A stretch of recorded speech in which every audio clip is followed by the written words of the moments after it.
घर असेल तर सावधान.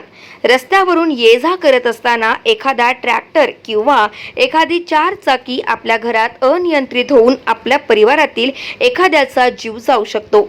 अशीच एक घटना आमगाव नगर परिषद भागातील किडांगी पार परिसरात घडली.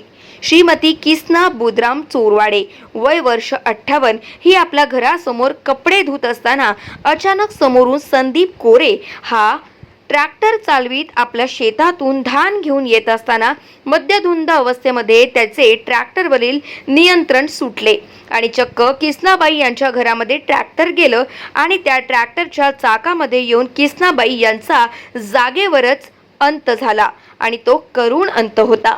त्याचबरोबर त्यांच्यासोबत त्यांच्याजवळ त्यांच्या 2 नात जवळच होत्या, पण त्या थोडक्यात बचावल्या. अन्यथा आज ट्रॅक्टर चालकाच्या चुकीमुळे तिघांचा जीव गेला असता.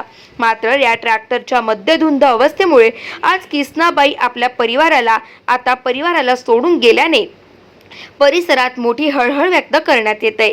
यात विशेष म्हणजे ट्रॅक्टर क्रमांक MH35G 1637 हा RTO द्वारा पासिंग केला नसून तसेच ट्रॉली अद्यापही नवीन विना नंबर असून आणि ती सुद्धा RTO द्वारा पासिंग केल्याचे दिसून आले नाही. याबाबत आता आमगाव पोलीस पुढील तपास करीत आहे. ट्रैक्टर आया और आई कपड़े धो रही थी और एकदम स्पीड में आया इधर से गिट्टी तरफ से और मैं भी बच गई, वहाँ पे थी तो मैं भी गिर गई इधर साइड में. वो ट्रैक्टर सीधा दीवार को ठोक दिया और खटिया भी टूट गई. वहाँ पे आई क्या कर रही थी आपकी? कपड़े धो रही थी. हाँ, आई क्या तो पता नहीं, पर आई है इधर साइड से, लगा था पूरा, आई को लगा था. गाव माझा न्यूज करिता राधा किसन चुटे, गोंदिया.